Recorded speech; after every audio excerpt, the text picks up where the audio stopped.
Hello, everyone, and welcome to the Human SOS Show. We are on episode 110, and we are going to be addressing a topic that came up from our last show. Remind everyone to, if you would, share in the comments your thoughts or questions, if you would, and be involved with us because you are the ones that make the difference in the show. And look forward to hearing from you. So, Anton, you want to open us up this morning? Good morning, everybody. I actually just realized that this is not the topic from last show. I forgot we were supposed to talk about leadership qualities. Yeah, I just totally spaced. We talked about that, and I completely forgot. That's my fault. We'll cover that next week. This is something that I was just talking and realized that we haven't covered in a while. We cover often this topic, but we haven't touched on it in a while, and I wanted to touch on it because school's ending, parents are about to become super busy. I think we've all been overly busy as it is. But the topic today is just stretching yourself too thin, right? Just giving too much away, not keeping enough for yourself, not taking care of yourself, taking on more than you can handle, multitasking, you name it, all those different things. And we want to dive in and cover, just some conversation around that. For me, I tend to find myself doing that, and then I don't realize it until it's too late. Usually, it has to do with my kids and work mixing up together because the kids, especially my middle one, she plays soccer competitively, and that's 3 days a week practice. It's, then those are an hour and a half each. Then it's games on the weekends. Trying to also get the other one to daycare and make sure they still have fun. And my oldest, getting her around, she doesn't drive quite yet. And then working. And I've been enjoying my job a lot lately, right? I'm fortunate to have a great job right now, and it's been a lot of fun. And then I'll be running, feeling great, almost like on adrenaline. And then, a day comes and I just like want to crawl under the blankets and I don't want to get out of bed. Right. It's that feeling of like, oh my God, like I really got to do this again today. And nothing's really changed. Everything's the same. The job is going to be great that day. The kids are going to be awesome that day. Everything's the same. But my cup, right, as we say, you can't pour from an empty cup. My cup became empty. And instead of being proactive and refilling it, I end up, being reactive, and it takes me way longer time. So the whole message over from me at least today is recognize that this is happening early on and try to not take on too much, because at the end, when that day happens, you lose so much effectiveness that it's a much bigger deal than if you were just to take a little bit less on Mhm. during the cycle that was building up to it. Yeah, definitely. And welcome, Leslie and Denise and Atif. Glad to have you. I think the starting place that we have to go, and this is true of so much of what we talk about, but awareness. We are walking, living, working, all of that in autopilot too often to a point that by the time that we become aware, um, if kind of put it that the damage is done, and then to deal with the challenges is much more difficult than if we stay aware, and that's something that we have to keep working on. And I know because of the way I am, I know I have a tendency sometimes to overload my plate and and just have so many different things going on. And I have to be careful because there's a point for a number of reasons that I'll just get to a point that I become cranky and I become frustrated, and it's not a good place. And at that point, any and everything I do takes on a different perspective for me, and it's not a good one. And so Mhm. we just got to be aware. And we, I think we don't think about the various things we do and how they impact and how they influence. I know that we only think about the big things or the officially scheduled things sometimes. And there is much more to it than those items, life, and what we've got to deal with. What are some of the tips that you use, Anton, to be aware and then begin to think about ways to overcome the problem? Well, before we get to tips, let's like explore a little bit of why it happens, right? Like Okay. you saying you notice yourself doing that. Um, and I want to ask the audience, like, why? I highly doubt there's many people in our audience who don't do that. That's just become human nature for us to do. Unless you can say that you don't do that, I love it. Let me know how, because I haven't mastered that one. But I can talk about a little bit about why it happens. Like for me, for example, right? Feeling like, putting too much on my shoulders, feeling like I'm responsible for a lot more, and expecting a lot more perfection out of things, like like making sure that my kids are having so much fun, and that's a big one for me. But at the same time, like if I'm burning myself out because of it and I'm becoming cranky, like you said you are, am I really doing them a service if instead of taking them to the playground that day I don't, and I kind of hang out at home and I rest? Like what's really better in the long run? So I think that it boils down to the wrong conversation in our heads, right? We're telling ourselves the wrong story of some sort, Yeah. and that story is maybe not completely wrong, but it's just over exaggerated to a point. Oh, my kids are not going to have fun. All of a sudden they're not going to have a good childhood. Like just because you didn't take them to a park one day doesn't mean they're not going to have a good childhood. Like, right. With work, sometimes it's like, oh, you got to make sure you keep this good job. You got to make sure you show up well. We might be heading into a recession, and like just some fears that are going on in my own head. And I think that internal monologue drives me there, but it's also expectations of others, misunderstanding of expectations of others, Mm. right? Like we think that others want and expect so much of us, and others won't give us a break. Mm. And I think that's very wrong. Like if I actually have a conversation with my kids and I say, Daddy's tired today, like, Daddy needs a day off. You guys mind if we just kind of kick it in front of TV or do whatever? And my kids are more than understanding. Not the 3.5-year-old. He's not quite 3.5, but he's quite not quite there. But my other two will completely understand. He's just going to be mad he's not going to the park, but he'll get over it pretty quickly. And the next day I'll be a better parent. So I think that's a lot of that internal conversations. What do you think, Kev? What kind of leads us to doing that? Well, let me shout out to welcome Lee and Zaid and Sharon. Glad to have you all this morning.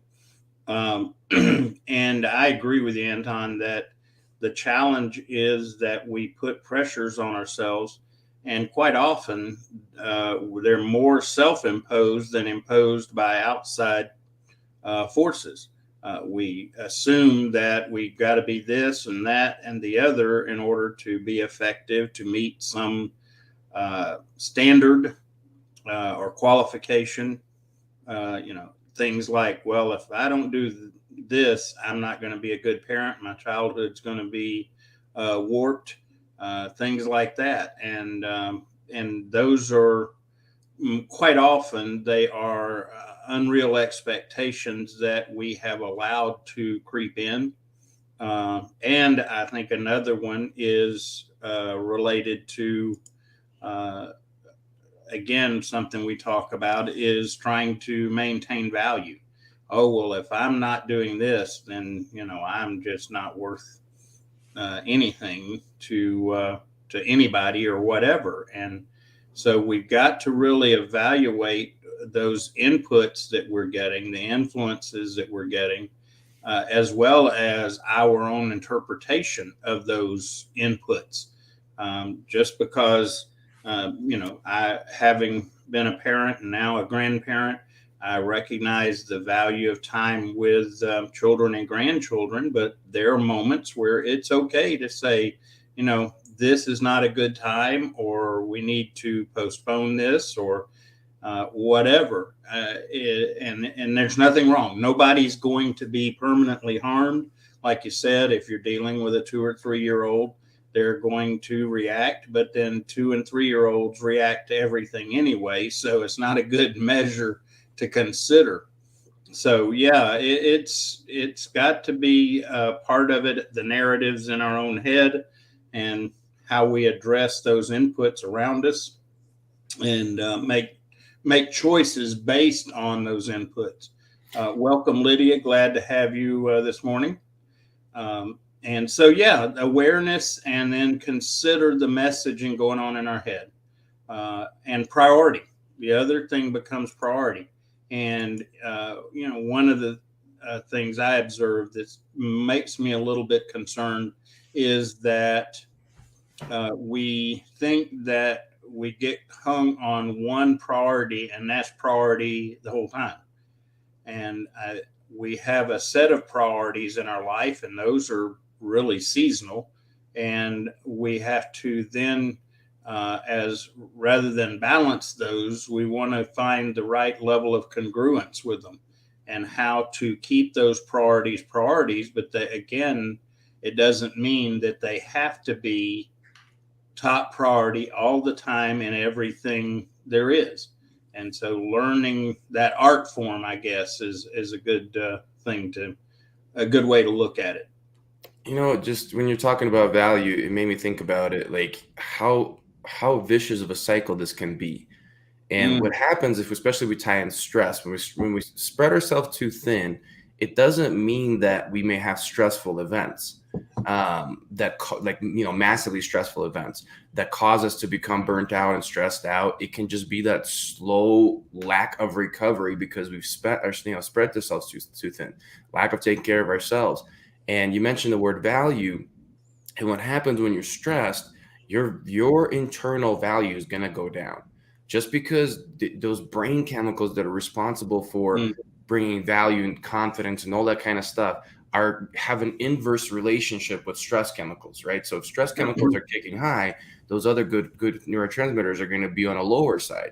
So now our value is diminished. So we're feeling like now we have to do even more in mm, order to appease this thing that's inside of our head. And then we just get into this really vicious cycle, and it's hard to come out of until once again we get burnt out and we have to take a day off, a week off, a month off. Sometimes people take 6 months sabbatical. Sometimes people quit jobs, right? And oftentimes it's not necessarily any single thing. It's culmination of a bunch of things in our life, but we happen to see work in that moment as the thing that we're blaming. But reality is that it's usually across the board. And the other thing that comes to mind when you talk about is there's people don't always intend well for us, or sometimes people don't even realize they're using us. mm, Um, and they're doing that unintentionally. That's just who they are. We've talked about narcissists a lot, and I'm not even getting that deep. Sometimes it's like our kids, sometimes it's our loved ones.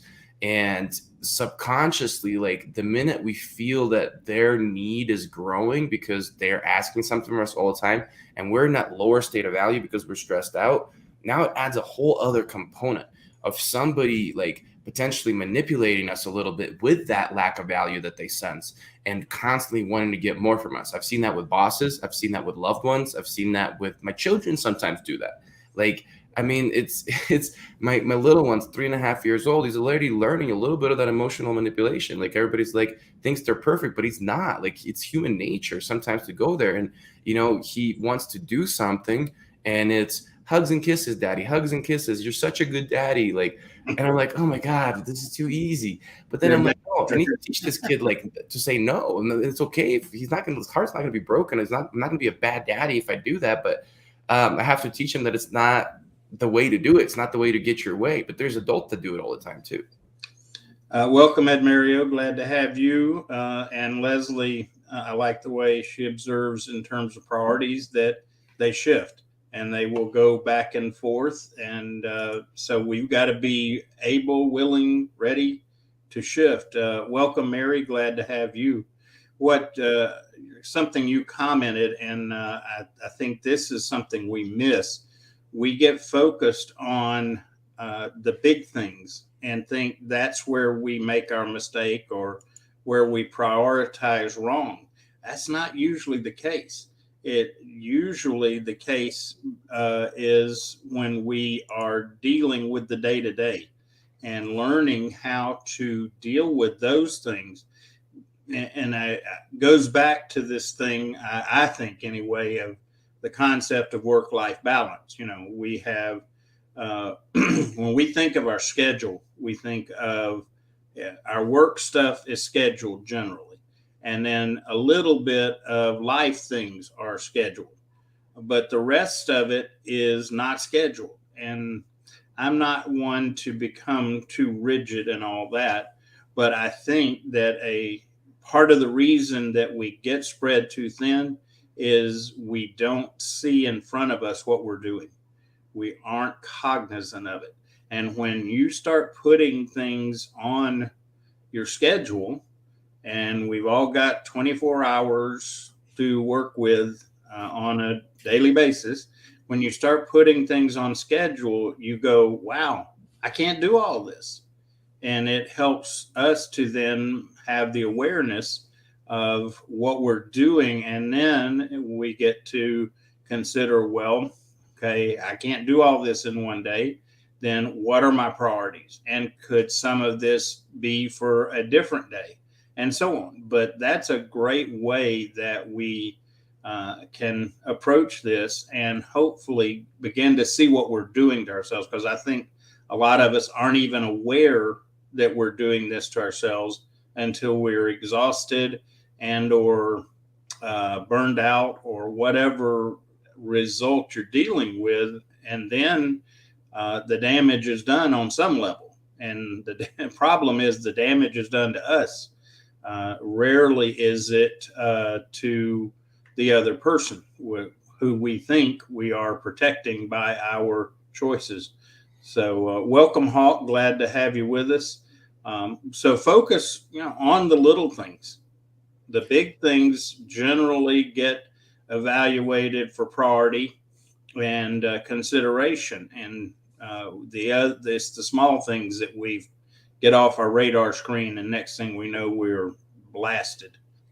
There's a couple things to schedule. One is being aware what we see, but the other one is also scheduling what we need, right? Like schedule your recovery, schedule time for yourself, schedule time to take care of all aspects of life, right? When we say spread yourself too thin, sometimes you spread yourself too thin in just one area, but you spread yourself so thin in that area that you really have to let other tasks fall to the side because you just don't have enough time. Work is often that situation. Parenting is also often that situation. And those two can become a really bad mix.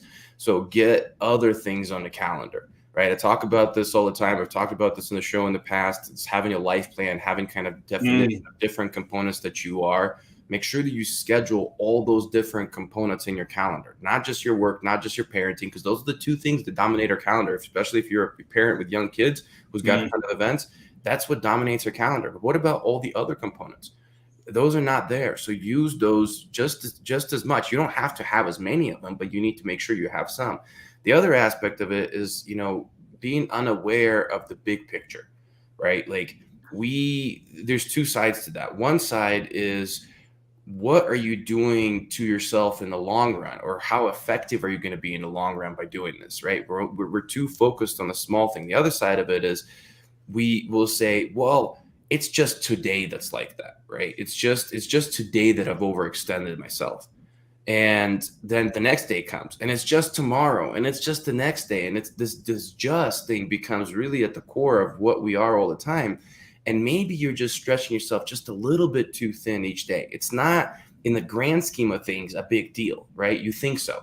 But the problem is if you never catch up, if you never really get caught up and recover from being stretched too thin, those small little overreaches end up compounding into one big disaster down the road.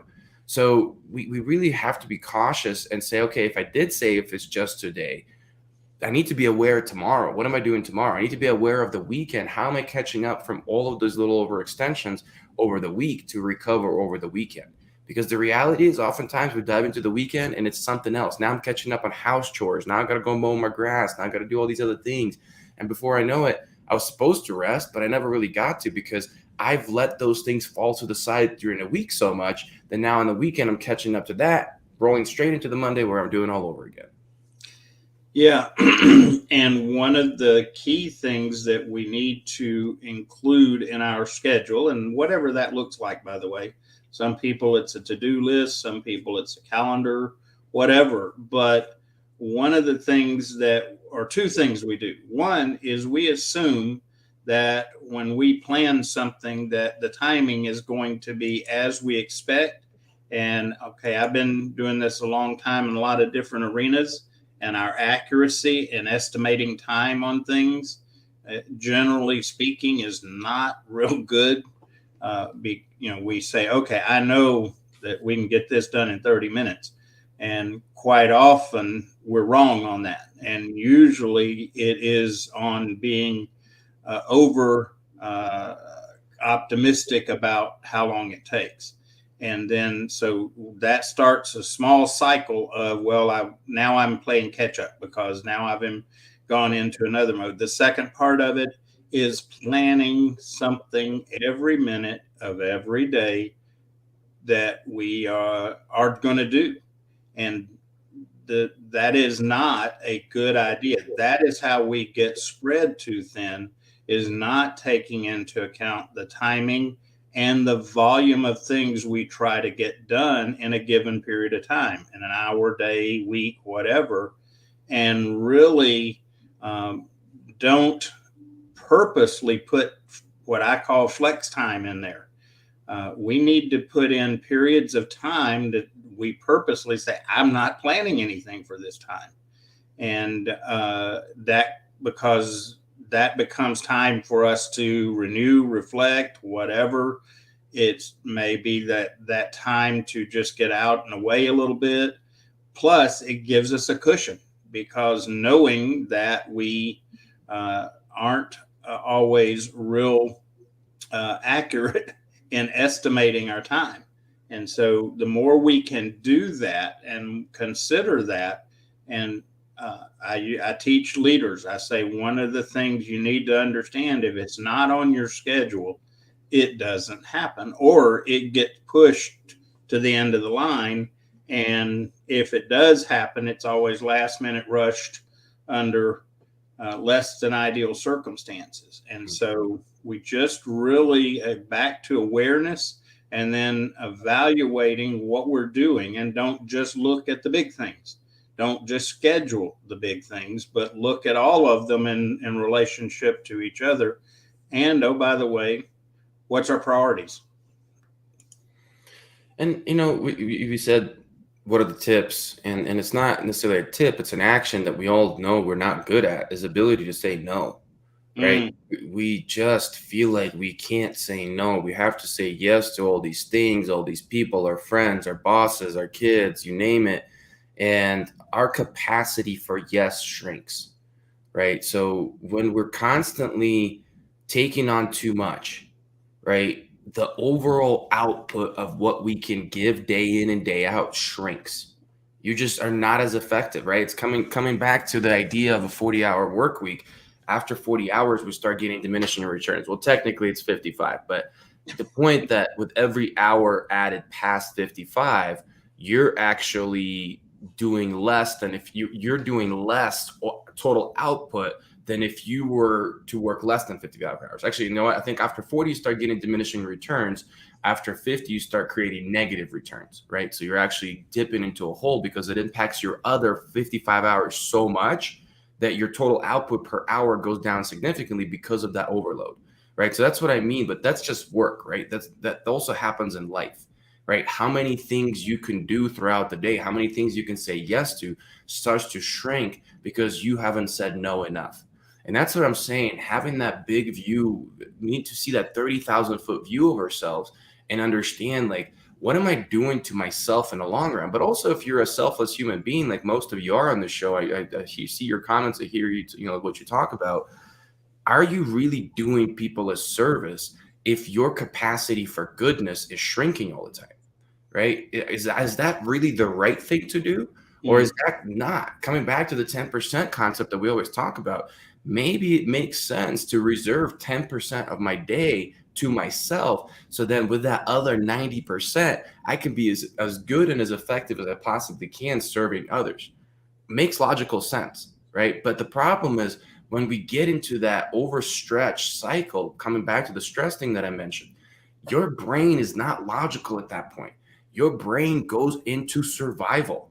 Mm. Whether it be a lion chasing you, you're going to survival, or just constantly stretching yourself too thin, the same thing happens chemically. Your body starts to become a lot more reactive, a lot more, we talked about irritable, but also your view of what is logical changes. You don't go there no more. This thing that separates us from animals and humans starts to not work as well, right? They've done brain scans of people under stress, and their brains are just not the same.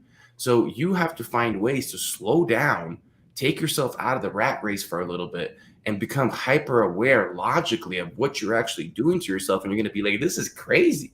Like, I cannot believe I'm doing that. I can believe I've allowed people to ask this much of me because I've allowed it. Not that they've done it. I've allowed them to ask. I've allowed them to not have a boundary and say, I will not cross that because it's too much for me, right? Like, whether it be your boss, your loved ones, your friends, your kids, who name it.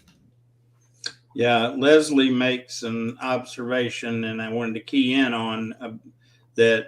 It's a big deal. I think she's referring to what we were talking about, small things and so on. But the key is that whatever we do can affect everything. And what happens is their life has a domino effect, and it actually, we have a word for it. It's called consequences. We choose this, these things happen as a result, and we don't take into account those consequences. We have become a society, a culture that is completely oblivious to the concept of consequences. Um, we still, well, sometimes I wonder if we're even missing the obvious ones, but most of us know that if we jump off a building, that gravity is going to take hold and we're going to be hurt. But we don't consider that in the smaller things.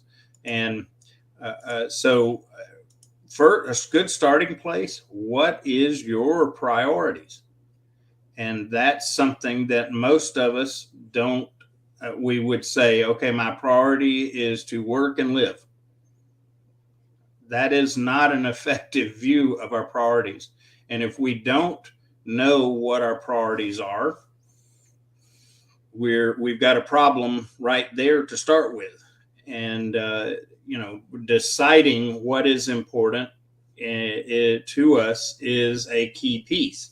And once we have those priorities understood, we're to a point where we can actually express them. Because if you walk up and ask people, okay, what are your top 5 priorities?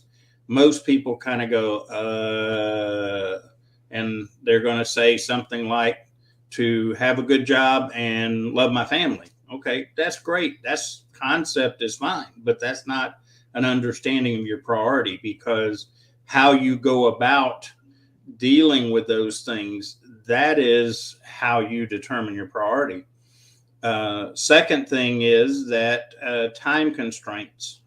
We forget these time constraints and we lose sight, as you said, Anton, that 30,000 foot view and what that looks like. And so those are important key things. And so again, Leslie makes an observation that she says setting boundaries is difficult. And her follow-on comment is more key than that to me, is that I don't want to disappoint people. And that is where you start beginning to see priorities. It is a priority for Leslie not to disappoint people, and that's very common. And that drives a lot of us to doing things that we shouldn't do, because that perspective is out of balance, if you will. But Leslie's more of a norm than she is the anomaly, right? Like, we're all guilty of that, right? Oh, yeah. I'm terrible at wanting to disappoint people, right? Or like not wanting, but having to disappoint people. I've gotten better with it, but it's tough.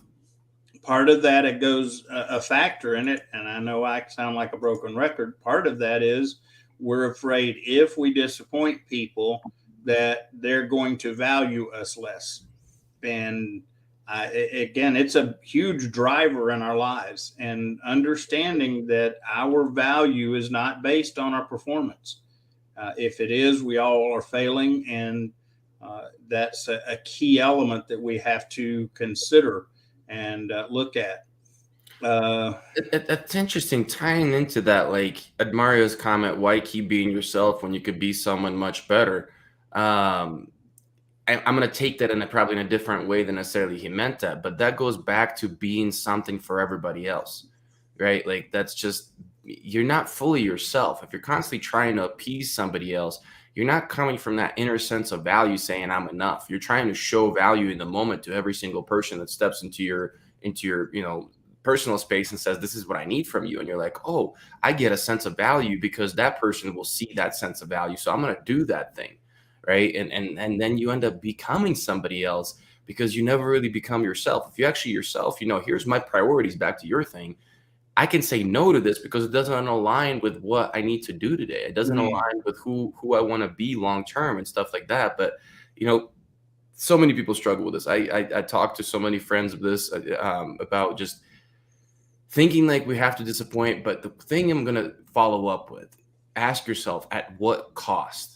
Right? At what cost is this happening? Right? I may have not disappointed them today, but at what cost is it? And it's not just to yourself. To yourself is a big one, but sometimes it's to those other people. Instead of having them take ownership and having to do something themselves, there's so many different things we can get into of what lies on the other side of doing something for somebody else and too much of it. Kids, right? Like babying your kids, and instead of having them do something on their own, or instead of facing some challenge and having to create some of that resilience. A new term, Kevin, I was thinking about is controlled, what did I say yesterday? Controlled adversity, right? Instead of having your kids face some controlled adversity, we're taking on too much to protect them, to baby them. And then all of a sudden, like they grow up and they don't know how to handle the world. Yeah, they valued you while you were raising them. You felt good about it. But in that 30,000 foot view, at what cost did that come? Well, and the other thing we assume, and boy, the older I get, the less I try to do that, because even now, when I do assume things, I'm not going to repeat the acronym, but it it is very effective in what that acronym says, and so we assume that people are going to be let down, disappointed. Did we ask them? Do we know for sure? And what I find is quite often I put more pressure on myself than those that I assign pressure to. Blame that pressure on them. Well, if I don't do this, they're going to be let down. And quite often that's more in our head than it is in reality. And challenging that becomes important for us to be able to do. One of the tips that I use that I learned actually in a time management class years ago, and it's a simple question. And the simple question is, if I don't do X, whatever that is, or if I do X, and I do it in a given time period, are people going to be hurt or things going to be broken? And that becomes a way to understand priority. If I say, well, if I don't do this in an hour, nobody's going to be hurt, things aren't going to be broken. That tells me then that that is a not as big a priority as something that requires response in a minute. And so I use that now. And when people ask me a question, or even to a point of with call identifier, somebody calls me, I go through that in my head. Okay, if I don't answer this call right now, is something bad going to happen? Are people going to get hurt? Things going to get broken? Most times I go, no, probably not. And by making that judgment priority wise, it helps me not to overload on what I'm already working on. So just understand how to keep your priorities where they need to be, and start by deciding what are your big priorities. One of the things we talk about with stress management is that there are so many things in our life that we've not considered as part of what affects us from a stress standpoint. I still think one that kind of runs in the back of our mind all the time is legacy.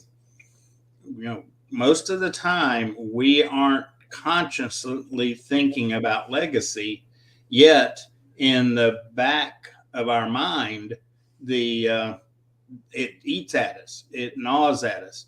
And one way to figure out if you're struggling with legacy or not is watch a TV show or a poignant movie about someone's legacy and see how you react.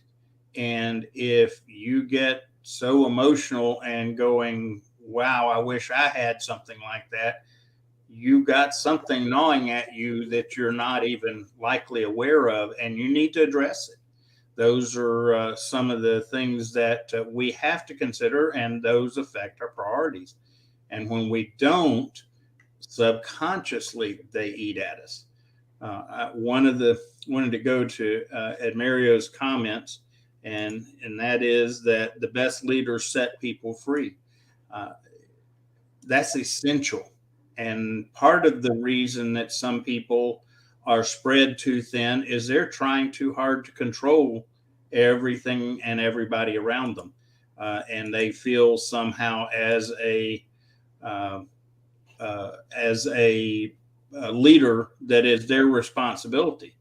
The greatest responsibility I have as a leader is to, as much as possible, free up the people that I am leading to do what they do, who they are, the best they can, and then give them the tools to do it. And if we aren't allowing those under our leadership to be free to do those things, then we have a problem, and it's going to not maybe it's going to cause us to be spread too thin. It will happen every time. Well, to learn from their mistakes too. Like you have to let people fail. You have to let people. Those people are not just your work companions. It's not your, people that they're leading. It's everybody. Your kids you're leading. Your friends you're leading. And if all you're doing is constantly stepping in to fix problems, take care of everybody else, that's what I'm saying. At what cost? You're not letting them grow. You're not letting them develop. So I want to weave a few of these comments together. Leslie's comment: I'm not as concerned with others valuing me less. I'm the one who feels badly. Of course, that's what you're a giver. I mean, that makes perfect sense. Like I've seen that too many times with people that I worked with in the past in coaching. And next one, Leslie says, I've always had myself at the bottom of my list. Once again, very, very common of a giver, sacrificing everything you can to accommodate other people, to take care of other people, to nurture them. You name all the positive things. But once again, at what cost in the long run? Then the other part that ties it all in is the solution for that from Hawk, who says, very true, be a good boss to yourself, right? So just about, I read your comments, just about everybody of you understands positive leadership and good servant leadership. But if you put yourself outside of yourself and you looked at yourself as an employee or whatever, a subordinate of in some way, like somebody that reports to you as a boss, would you do that to them? Would you treat them that way? And we give ourselves a million reasons why we can do it, but folks, we can't. Like, we are losing effectiveness. At what cost are we doing that? So be a good boss to yourself. Look at it through that lens. Do the things that Kevin's talking about, sitting down, asking all these right questions, because the reality is when you do, you would never, ever, ever do that to an employee. Like, you wouldn't, because it wouldn't be right. But what makes it right? Doing it to yourself. Definitely. I came to the realization just a couple of years ago about this topic, because I used to, it was in jest, but it was some level of truth. I used to tell people that that the worst boss I've ever worked for is me. And I finally came to the realization by saying that, boy, that's an indictment on my leadership skills, because the same leadership skills that of a servant leader I should be applying to me as well. Because the same reason that if I apply poor leadership skills to people around me, they'll shut down. Okay. They'll go somewhere else. And those same results happen when we are not a good leader of ourselves and don't apply those principles. We can't we can't leave ourselves, but we will begin to be conflicted, and we will be discouraged and start losing hope because we don't meet our own standards, and therefore we don't become what we think ought to be happening, and that leads us to feel very hopeless and discouraged in what we're doing. Leslie's got a question I think we should tackle at 6:38.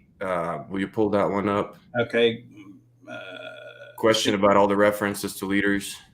Hang on. I'm getting there. 6:38, 8:38. Sorry, my time. Yeah, it shows up my early morning time. The question about all the references to leaders, if you have your own company and work from home, where's the leader part? And then she says at 8:40, I don't have employees. Where does leadership enter here? Right. And your business has a purpose, right? Your business has an outcome. You're serving people with that business. I'm not sure what you do, Leslie, but it's built on something to deliver some sort of product or service.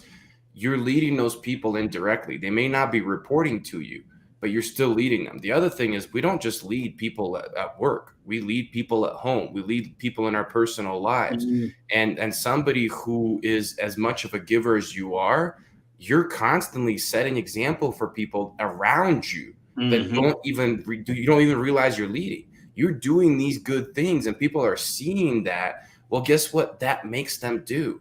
They want to do good things too. But we want to make sure that we're leading those people indirectly in the right way and setting the right example. Do these things, but also take care of yourself. Let's see. I did want to get Lydia's comment in, and just be authentic, simply be yourself. We're not people pleaser. Being ourselves is the key. The problem that I see is most of us don't know who we are. We've never addressed the question, who am I at the core? What do who are we supposed to be? That's why now one of my things that I talk about all the time is find your design. Okay. Our Creator designs us, and He designs us with a purpose that we need to understand. And part of what drives that is a passion that is part of that. Key thing, and I always make this warning, design, passion, and purpose. Don't try to lead or make decisions based purely on passion, because passion is emotionally driven and can be deceiving to us. So it all has to be in context: design, purpose, and passion together. But if we start doing that and understand who we truly are, what our priorities are, then we begin to develop around it. And like Anton said, the leadership for any of us starts with us, because if we can't effectively lead ourselves, we're going to find it very difficult to lead others. And what another comment or concept that Anton alludes to is we are leading more times than we are aware of. And if you'd like a little additional insight, I've got an article on LinkedIn called Are You an Accidental Leader? And it talks about this very thing. And so just be aware that we are all leading in some way or another, even though we're not always cognizant of it. And so as we're kind of winding down the last 15 minutes or so, let's kind of recap a bit. Okay. Most of us are spreading ourselves too thin. I think that is unfortunate truth among most everyone that is out there. Then the question is, how do we begin to address it? And Uh, like Anton and I have talked about awareness. Okay, awareness. How many times have we talked about stopping and just considering what's going on around us, Anton? Can't fix something you don't know is broken, right? So I Mm. mean that's the reality. If you don't see how spreading yourself too thin is trickling into all the important things to you and negatively infecting them, right? Not just gonna say impacting them. I'm gonna say a worse word. I'm gonna say infecting them. Doesn't matter what it is because everything runs through you. And if you are not where you should be, everything else you do, everything else you touch, everybody else you speak to, whether it be from home, Leslie, or from anywhere else, right? It becomes less. It becomes a lesser output than what you're capable of. So if somebody is a giver, I've done this many times. I flipped it right back on them. Do you want to be the best giver you can be? Do people deserve your best? If the answer is yes, then you have to stop spreading yourself too thin. You have to start saying no to be your best in the moments that matters versus every single moment. And by saying yes to everyone, we're not helping them. Most of the time, we end up not helping anybody because we are so overrun, over taxed everything. So when you start to say yes, ask yourself, uh, maybe a different way to ask the question is, will they like me if I keep saying yes down the road? Because I'm going to get to be a person that nobody's probably going to like, including not liking yourself. And so just ask yourself some questions as you go along. If I say yes to this, what else is going to suffer? Because it will. That's a given. Back to the domino effect that one of you alluded to is that they factor into each other, and so we've got to really be aware and consider it in light of our priority. We can't be everything to everybody all the time. And some people are going to be more able to be more things. Others are going to be laser focused on one thing. And if that's you, it's okay to be focused on that one thing. If that's your design and your purpose and passion, it's okay. You don't have to be, in our culture, this is a pressure we is very subtle, is we don't have to be well rounded. Okay. I'm not going to be well rounded for everybody because I can't be everything to everybody, nor can anyone else. So the idea that we're going to be everything to everybody, it's not happening. We can't be everything to everybody in all the priorities we have. And that's why the value of a shared vision is we bring others into our life that share a vision, and they can help us as part of that process because if vision's right, it's bigger than any one person. It's interesting as you're talking, I'm thinking about an analogy, right? My head's visualizing a tool, Mm, right? And think of maybe not a greatest analogy, but think of yourself as a tool for delivering good, whatever that way of delivering good is. And if you use that tool for that thing that is designed for, that tool can last a long time and keep doing great things.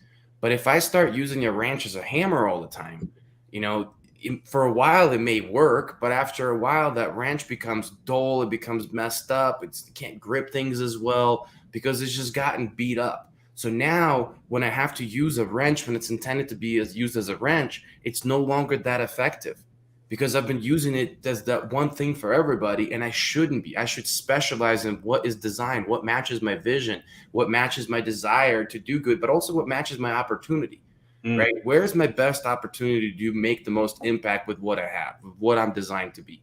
And if I keep trying to not understand that and I keep trying to apply it across the board, you're going to become an ineffective tool. One of the, I used to teach tools as part of what I taught as a school teacher, and one of the bits of trivia I love to throw out is, according to those that study patterns and things, the most misused tool there is the screwdriver. And if any of you do anything with any tools, you'll know that you have used a screwdriver for many things other than being a screwdriver. And I'll give you an example from someone that has done this a long time. One of our favorite things is to use a screwdriver like a chisel. And for those that don't know what a chisel is a tool that you bang on with a hammer to cut or break or move things. And they are designed for that purpose, and they do it well. But quite often we don't have a chisel or the right chisel, so we resort to screwdrivers. And I actually had this happen, that I had a screwdriver that I had used too many times as a chisel. And one day when I was hammering on the handle of this screwdriver, and this was good quality tool, the handle split. And then I had a damaged screwdriver. Would it still work? Yes. Would it work well? No, because now I've got a gaping hole in the handle, and when I try to turn it, it chews my hand up. And so again, we are given tools, but most of us don't know what in the world those tools even are. And then second of all, we need to develop an understanding of how to use those tools, because quite often those tools are designed for great and remarkable things used correctly, but we don't understand the tool itself. And back to understanding who we are, what we are, and so on. I have to throw out a plug here. One way to help with some of this is use the stress assessment that we've created.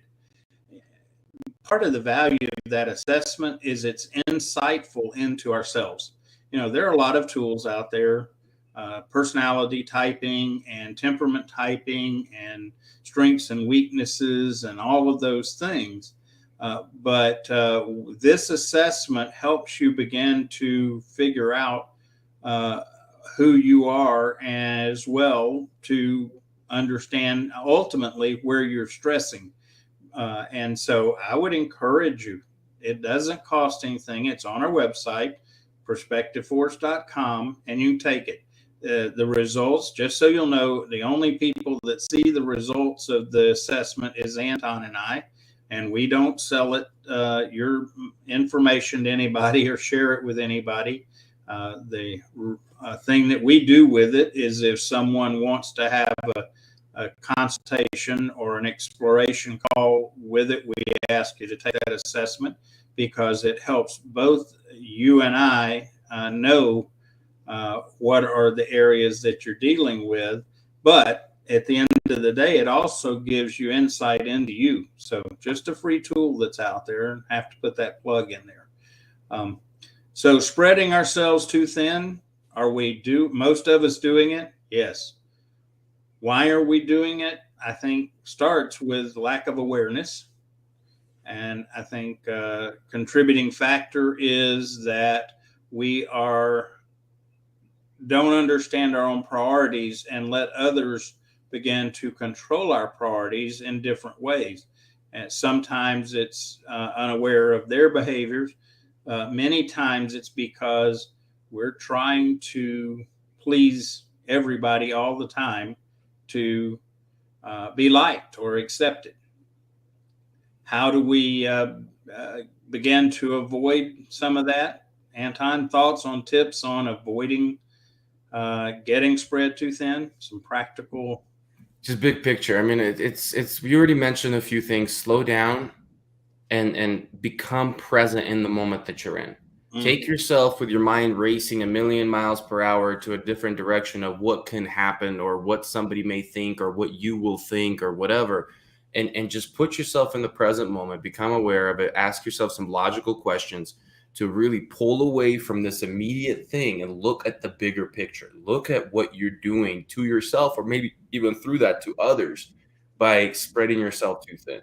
And there's so many components that we mentioned in today's show that should be looked from that 30,000 foot view. You need to see your effectiveness. You need to see, are you using your strengths and your talents and is that matching up to who you are and to your vision, right? All these logical processes have to occur, because what we're trying to do is we're trying to shut down this little voice in the back of our head that's saying something's wrong, something's not enough, we're letting people down, whatever it may be, right? Because that voice is our prehistoric self. That voice is our very primitive self, focused on very foundational, basic things. It's not capable of seeing a 30,000-foot view. So you have to slow down to pull away to get to this part where that voice is logical and that voice is human. I know that Hawk has actually taken the assessment and he recommends it. So thank you for that, Hawk. I really hope that people will take advantage. A practical thought: we don't like to tell people no. I don't like to tell people no. I get that. I like to be as helpful as possible. That's part of the way I'm driven. So I have to put in place things to cause me to make sure I consider beyond what I like to do and want to do only. And one of those ways is that we use our schedule. Okay.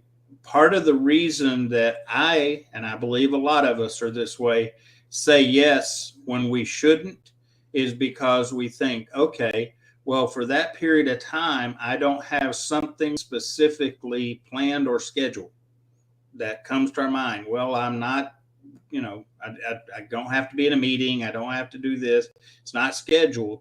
Well, the key is begin to schedule things, including, and this is the key, schedule those things that we forget about till the last minute, such as time for ourselves, time for our family, time for friends. The more we can get an idea and schedule, what happens then is we can then, first of all, be aware, because I know many times by not looking at my calendar that I have overcommitted myself, and then I had to go back and straighten all that out. So put it on your schedule, and that includes, and this may even sound crazy, include free time.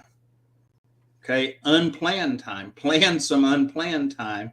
And the value of that is, for those of us that don't like to say no, is we can blame it on our schedule. You say, let me check my schedule. And during that, whatever that time is, they're asking for me to do something, I can say, I have something on my schedule at that time. We'll have to look at another time. It's not none of their business, and it's not important that you may be talking about your free time that you schedule. And when you do that, it helps you have perspective, and it helps you be able to identify a reason outside of you don't like them, or you really don't want to do it, or whatever, so that it takes some of the emotional piece of it out as we make that decision. Well, Kevin, no, what you're saying is what I'm hearing. No doesn't mean no all the time. It just means not right now, right? Or And not that's during that time frame, whatever it is. Yeah. So it's not a permanent thing that we're doing. We're just saying, I can't do this right now. Here's some options when I can, right? I've done that with people that I've led before, right? If I'm stretched too thin and I just can't do it, I want to show them I care. I want to show them what their issue they're bringing to me is important. But at this time, I can't handle that. Here's when I do have some time in my calendar, and let's get you in there. I love that. All right. And Zaid asked a question. What about the system that is pushing us to spread thin? Work is a big part of the system. Okay. My answer to that is, what is your vision as a person? And if I don't care, work, anything else, if it's not contributing to moving towards that vision, you need to ask the question, should I be doing this? And that's the value. We talk about having vision, having mission and values. It's not just so that we have something to post up on the wall somewhere. It is because that begins to drive what we do based on who we are. The system, the problem is we have allowed the system to drive us, including work. Work is not life. And if work is driving you in a direction that is not good for you, you're going to become a statistic. You're going to be that person that becomes mentally, emotionally, and physically unhealthy to a point that at some point you're not even going to be able to do that work. We have misaligned priority in regards to employment. And it's based on some different factors. One is an assumed sense of security. And if nothing else has happened in our current culture to help us understand, putting our security in our job, if you do that, you're a huge risk taker. So what are you, why are you here? What are you here for? What are you designed for? That should drive all we do. And the easy way to, or effective way to express it's what's your vision.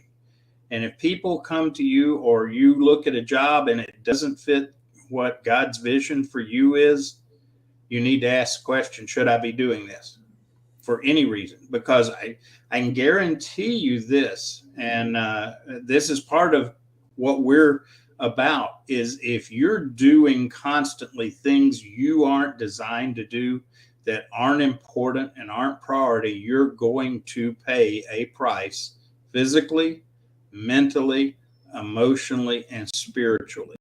And so to answer your question, the best way to not let the system push us is to have very clear direction, and that's not based on whatever system is out there. It's based on our design, passion, and purpose. Anton, final words as we wrap up? A little tough love, folks. I'm that kind of person. And that comment that they made summarizes into everything. We allow these things to happen, right? We give indirectly, we give people permission to do these things to us, sometimes intentionally, sometimes unintentionally. And not having awareness of all the different things we talked about today is what makes it happen, right? If to Zaid comment in particular, if you sit down with your boss and you go, I am stretched too thin, whether it be my mental health is hurting, I feel my productivity is hurting. Here's all the different things I'm juggling right now. Where do you think I can fit this other thing? Maybe if there's something you can take off my plate and so I can replace it, I'm happy to do it. I don't want to say no to you. But the point is, paint them a picture of the reality and say, I just have nowhere to put it. I have nowhere to be able to put this other task that you're giving me. And so, unfortunately, folks, it's just who I am. I love you all. So sometimes I will come with tough love and say, we allow these things to happen. We don't control much, but we control our choices. We can control very little from a work standpoint, but we control our choices. We control very little in terms of what comes at us with life, but we control our choices, our attitudes. And that's where we're going to really ultimately overcome some of these challenges, is learning to be willing to make those choices, sometimes even when we're afraid they're going to hurt, because sometimes we need to hurt in one area to avoid hurting in another. And it's just part of life. So thanks, everyone. Boy, it flew by. An hour goes fast when we're having fun, right? Thank you, everyone, so much for all your great comments. That makes for a much better show today, and appreciate you being here. We'll be back next week. Okay, leadership, right, Anton? Leadership, qualities of a modern leader. Yeah, let's talk about that. Qualities of a modern leader. So we'll see you next Tuesday. God bless you for the rest of your week. Take care, and we look forward to seeing you back. Bye, everyone.